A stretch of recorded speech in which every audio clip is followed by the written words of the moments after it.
अस्सलामु अलैकुम viewers and listeners. कुर्ब हक़ के सफ़र को जारी रखते हुए आगे बढ़ते हैं। बिस्मिल्लाहिर्रहमानिर्रहीम। बचाने वाला बहुत बड़ा है कि बाबा जी रहमतुल्लाह अलैह से निस्बत की इब्तिदा से ही रहमत हक़ ने मगरूरी से महफूज रखा। कलंदर पाक रहमतुल्लाह अलैह की मोहब्बत मुखालफत नफ्स ही है। आप रहमतुल्लाह अलैह ने हर कदम पर ऐसी तरबियत फरमाई जिसका नुक्ता मरकज़ नफ्स की मुखालफत ही था। आप रहमतुल्लाह अलैह धमाल के हवाले से इस कदर यकसू थे कि जहाँ भी जाते जगह देख कर यही फरमाते, ये जगह धमाल के लिए मौजू है। मेरा नफ्स मुझे बुज़दिली और खौफ की तरफ धकेलने से बाज ना आता, लेकिन सलाम है कलंदर रहमतुल्लाह अलैह मोहतरम को जिन्होंने हर कदम पर इन ख़तरात से महफूज रखा। आप रहमतुल्लाह अलैह अक्सर मेरे दफ्तर तशरीफ़ लाते और मैंने माशरती नफ़रत को यहाँ तक देखा कि आप रहमतुल्लाह अलैह जब मेरे दफ्तर तशरीफ़ लाते तो लोग आप रहमतुल्लाह अलैह को देख कर मुँह मोड़ लेते। नफ्स की सरकशी ने हमें इतना घेर रखा है कि हमें अपने ही लोगों से नफ़रत हो गई।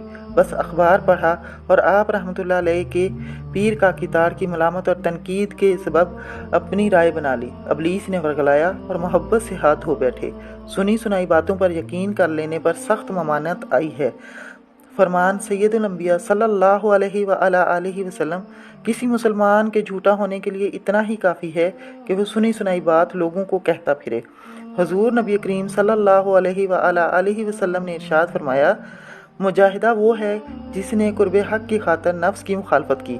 फिर फरमाया, हम जहाद असगर छोटे जहाज से जहाद अकबर बड़े जहाद की तरफ आए हैं।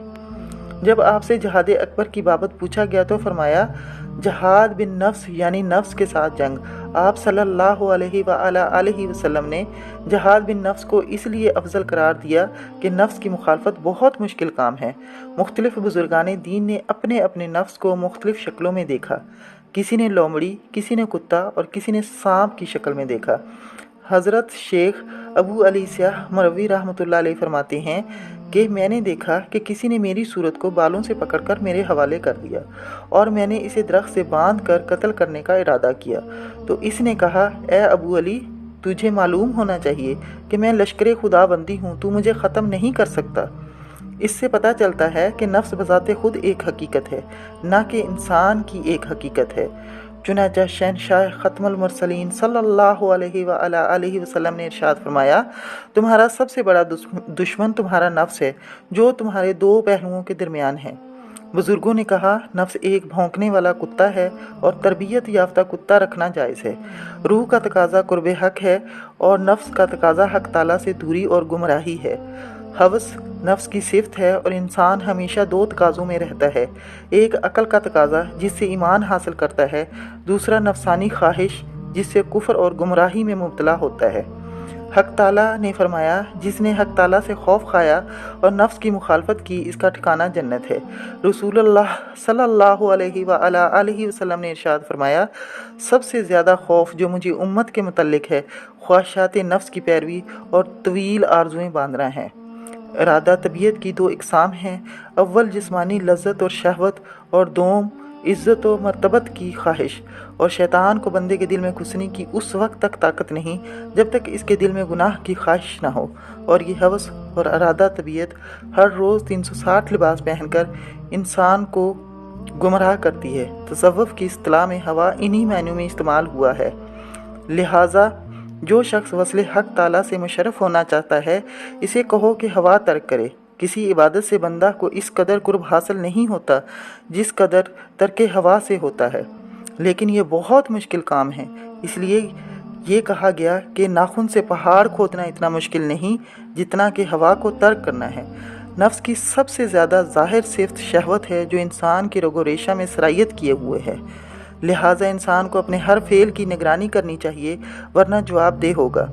हज़रत शेख मोहम्मद फ़ज़ल बल्खी रहमतुल्लाह अलैह फरमाते हैं, मुझे तज्जुब है इस शख्स पर जो खाना काबा की ज़ियारत की ख्वाहिश तो करता है और पहुंच जाता है, लेकिन अपनी ख्वाहिशात नफसानी तर्क करे तो खाना की बजाय साहिब खाना का दीदार कर सके। ख्वाहिशात नफसानी तर्क करने के लिए बेहतरीन तरीका हक़ ताला से तौफीक तलब करे। इंसान अपनी फितरत नहीं बदल सकता, अलबत्ता ताइद जज़दी और तस्लीम के ज़रिए बदसिफ़ात से निजात हासिल कर सकता है, क्योंकि जब तक रहमत हक़ शामिल ना हो कोशिश से काम नहीं बनता। کسی نے خوب کہا ہے، پنکھے کے ذریعے مکھیوں کو دور کرنے سے زیادہ بہتر یہ ہے کہ اپنی چیز کو ڈھانک کر رکھ دو۔ لہٰذا حق تعالیٰ سے رحمت طلب کرنا تمام آفتوں کا علاج ہے۔ اقتباس شرح کشف المحجوب۔ مجھے محسوس ہو رہا ہے کہ شاید کچھ مشکل مضمون کی طرف میں چل پڑا۔ در حقیقت اس مضمون کو لکھنے کا بنیادی مقصد بھی یہی ہے کلندر پاک رحمۃ اللہ علیہ کی عظمت اور خاصان حق کی سچائی کو موضوع سخن بنایا جائے، تاکہ تمام چاہنے والے اللہ کے دوست کے مداحین بنیں، نہ کہ خود فقیر ہونے کا دعویٰ کر دیں۔ ہم سب کو اپنے اندر ہی جھانکنا ہے اور یہ جاننا ضروری ہے کہ ان کے فیض کو پھیلا کر ہم کسی بھی طرح منصب ولایت پر فائز نہیں ہو سکتے، بلکہ اپنے نفس سے آگاہی حاصل کر کے اپنی حفاظت کرنی ہے، تاکہ ہم اس نفسی سرکشی اور گمراہی سے بچ سکیں۔ میں آپ کو اپنی نفرت کے پہلو کی بربادی کے حوالے سے ایک واقعہ سنانا چاہتا ہوں۔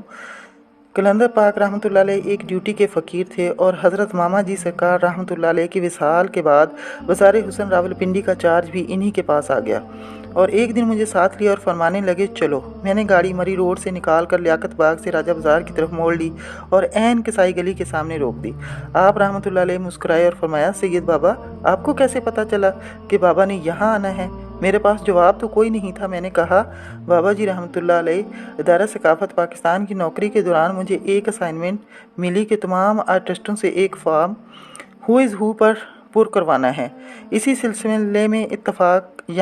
سلسلے میں یہاں آنے کا اتفاق ہوا تھا، اور میں نے بہت ساری گانے والی اور رقص کرنے والی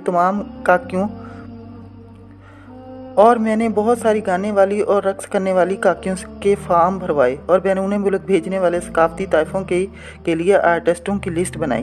بابا جی رحمۃ اللہ علیہ مسکرائے اور گاڑی سے اتر کر بازار کی طرف چل پڑے۔ میں بھی پیچھے پیچھے چل پڑا۔ ایک جگہ گلی سے گزر کر سیڑھیاں چڑھے اور بابا رحمۃ اللہ علیہ نے اپنی اسٹک سے دروازے پر دستک دی۔ کچھ دیر بعد دروازہ کھلا اور ایک صاحب باہر نکلے اور انہوں نے بابا رحمۃ اللہ علیہ کے پاؤں پکڑ لیے اور کہا، بابا جی رحمۃ اللہ علیہ، 1 منٹ، کاکی اندر پیشاب کر رہی ہے۔ یہ کہہ کر وہ اندر چلا گیا اور دروازہ بند کر دیا۔ میں ڈر گیا، یہ ہم نے کہاں دستک دے دی؟ یہ باتھ روم ہے؟ اور نہ جانے کیسی کیسی گندگی کے خیالات لمحات میں میرے اندر سے گزر گئے اور نفرت کے پہلو جسے مکمل طور پر جاگ گئے۔ اب یہ جگہ اور اہل کمرہ سب ایک مما بن گئے۔ ابھی اسی ذہنی کرب میں مبتلا تھا کہ دروازہ کھلا اور 4-5 کاکیاں زرق برق لباس میں باہر آئیں اور سب نے سلام کر کے بابا جی رحمۃ اللہ علیہ کے پاؤں پکڑ لیے۔ بابا جی رحمۃ اللہ علیہ نے سب کے سر پر ہاتھ رکھا، اچھا جیتے رہو بیٹا، چلو اندر، اور وہ بابا رحمۃ اللہ علیہ کو بازوؤں سے پکڑ کر اندر کی طرف چل پڑی۔ ویورز، آج کے لیے اتنا ہی، انشاءاللہ اگلی ایپیسوڈ میں اس سے آگے پڑھیں گے۔ بہت شکریہ، اللہ حافظ۔